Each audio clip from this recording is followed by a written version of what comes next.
I just accept those. Now we need to start by importing the geometry for our example here, and this is a parasolid file, which is a native file format for FeatureCAM. Okay, so before we go any further, I have a wizard ready to go on the screen, but you have a quick look at this part. There's lots and lots of holes, lots of bosses, lots of pockets, a lot of detail on the part itself, and I've read this in as a dumb solid, so we have no history, we have no record of where these hole sensors are or what the information for any of this geometry is. So FeatureCAM has a wizard ready, and it's asking me if, after we're setting up the initial stock, would we like to launch into automatic feature recognition. So yes, I would. So I can now either choose to go through the wizard, or I could actually hit the finish button. But if we just walk through the wizard, you'll see here we're getting asked information about the setup. This part's actually already aligned. We get information about the block of material to be used. Again, I'll take all of the defaults. We'll extract the block of materials from the part itself. Where do I want my origin? In the centre of the part. Are we doing any 5-axis positioning? In this case, no. So I've finished that process. So now we launch straight away into the automatic feature recognition. I can first of all just verify that this is a valid parasolid model, which it is. We're setting up from just one single direction in this case. We could set up from multiple directions. And FeatureCAM is now analysing the shape of the part, and it's automatically creating this set of features. So everything that appears in this list is a manufacturing operation that FeatureCAM has found and already assigned tooling to and manufacturing information. Okay, so if I finish that list, now notice now on the right hand side we have this list of operations. So I've got spot drilling operations, I've got drilling operations, roughing and finishing operations. So everything in this list is a manufacturing operation that's again been automatically created. Now we could maybe take a preview of one of these. So if I choose one of the features, you'll see here we've got not only one toolpath, in this case we have 3 toolpaths. So I have 2 roughing toolpaths and a finishing toolpath. So each feature has multiple manufacturing operations associated with it. And let's just quickly preview. You can see there we've already got a toolpath created, and we can look at any one of these toolpaths in the list. Now if I just scroll down my list of operations, we get some information here. So here I've got a slight warning from FeatureCAM. It's telling me that it hasn't got a tool length deep enough to machine this particular feature. So I can touch on the warning and it will show me exactly which feature is causing the trouble. And you can see here, when we've done the feature recognition, it's decided that this pocket needs to go all the way down to the bottom. I know that that's not actually the case because we're probably going to machine this from the other side. So let's make a change to this. So I can double click this feature, and I can see here the depth has been automatically calculated, but let's change that. So I can use the hyperlink, which drops me into automatic measurement mode, where I can touch on the top and bottom of the pocket. And that operation is now completely updated. If we preview and play that operation, you can see we've changed that toolpath to now it only machines that one level. And it's a very, very simple process to make changes like that. Okay, so let's stop that. Now another thing we can do here is we'll notice that all in the operations table we get all of our drilling and spot drilling operations at the very top of the operations list. However, some of my holes are actually at the bottom of the part, so I don't really want to drill that hole until I've roughed out all of the material above it. So again, we can very simply change the order. I can tell FeatureCAM that all of the higher operations need to be machined first, and that's completely reordered the operations list. So now I have drilling and spot drilling operations right the way mixed down the operations table. The other thing we could do, again, if I just zoom in here, you'll notice that by default we have spot drilling at the top of the list. I can also change that. So if I come to my manufacturing attributes, I can say, actually, I don't want to spot drill. I would prefer to pilot drill all of these holes. And now you'll notice the operations list is updated, and instead of spot drilling, we're performing pilot drilling operations. So all of those changes I've made could be set up as default. So I've chosen to make those changes as part of the demonstration, but the users can set that all up as default so that every time they perform this feature recognition, their manufacturing operations will happen exactly as they want them to. So you can see here is our simulation, and we have multicoloured simulation so that every tool change is shown in a different colour. And if I just stop that, again, as Mark showed in his brief demonstration, the key thing with FeatureCAM is as soon as you've recognised all those features, we have G-code. So here's the G-code ready to be sent out to the milling machine. So it's a very, very fast process on what is a fairly complex part, especially if you had to create this manually. Okay, so let's switch. I'm going to open a new file and we'll have a quick look at turn mill.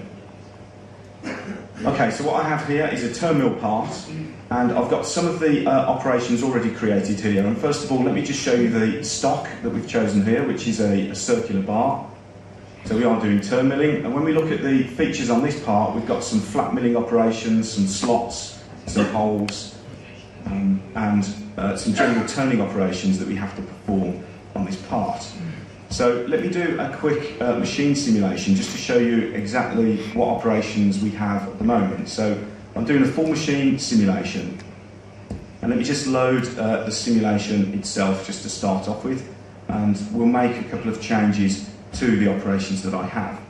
So here, in this case, we have the full machine simulated. Let me just click on a couple of the parts in a second just to remove the housing. But here's our bar of material. We've got 2 spindles on this machine, and we've got 2 turrets.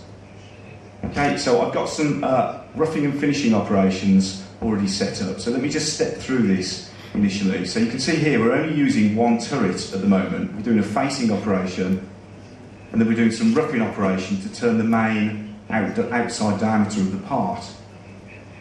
So currently our second turret is not being used.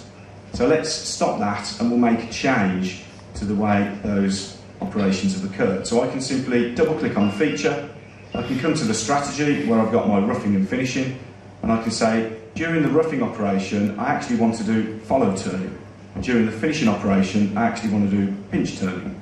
I can apply those changes, save the feature, and then again if we just step through the simulation, again allow FeatureCAM just to load the simulation model for the machine tool. And again, if we step through this operation, again, first of all, we start by facing the end of the bar. And now what we'll see now is the second turret coming into action. And we're now actually machining 2, or milling, turning 2 levels at the same time. So we're effectively getting double the hit. Okay, and it was a very simple change to edit the feature to make this happen. But again, on the finishing, you can see we're doing pinch turning. So again, this allows us to double the feed rate. Okay. So, let me just continue. If I say step through to the next operation, so we're doing some milling on the end, we're doing some flat milling, we're milling out the slots on the top of the bar, and I've got some simultaneous hole drilling. The second spindle comes in and grabs the part, again, step forward, and the second spindle returns the part to the other side. And at the moment, that's as far as my manufacturing operations go. So what I'll do now is to show you how we can construct the rest of the operations to finish the back side of the part. Okay, so let me get the part back in the centre. So I'm going to activate my second setup operation, and we've got to now start by doing a facing operation on the end of the bar. Now again, FeatureCAM has lots of wizards to help the user perform these operations simply. So I can click the new feature wizard, I'll be creating a turning operation or a turn mill, so this case it's turning. We're doing a facing operation, and I can say finish. I could preview that, or I could accept it, so there's our facing operation complete. Next thing we'll do is to turn the main back diameter here, so again, open up the same wizard, turning or turn mill, again turning operation. What operation are we doing here? We're going to perform a straightforward turn. Which curve are we turning? So I can select the profile. Okay, again, I could walk through the wizard, but if I say finish, that feature's machined. What we need to do next is to machine the outside boss shape, and we do this as a milling operation. So again, are we doing turning or turn mill? In this case, it's a turn mill operation. What kind of operation is it? I'm going to machine the side. I'm going to extract the information for that side using interactive feature recognition. Okay, we're along the Z setup axis. We're going to use a edge of a surface to extract the profile. That's the surface in green. Okay, so you can see the feature created in blue. I've made a bit of a guess at the height, so I can again interactively adjust the height of the feature, and I'll just adjust this so the tool slightly overlaps. Okay, and again we could carry on, but I know that's enough information, and I'll say finish. And then finally we've got a few holes on here, so again we're doing a terminal operation. We're extracting holes using feature recognition along the Z setup axis. Again, FeatureCAM automatically analyses the part and creates all of the holes looking from this direction. I want all the holes, so I'll say select and go. Okay, so once again, that's 4 operations, very simply created. So let's just walk through the simulation. So again, I'll allow FeatureCAM just to load the machine tool and start the operation. Let me zoom this around. Okay, so again, same operations on this side. Let's just step through. So there's the roughing, there's the finishing, the milling of the end, filling of the flats. There's the slots, simultaneous drilling.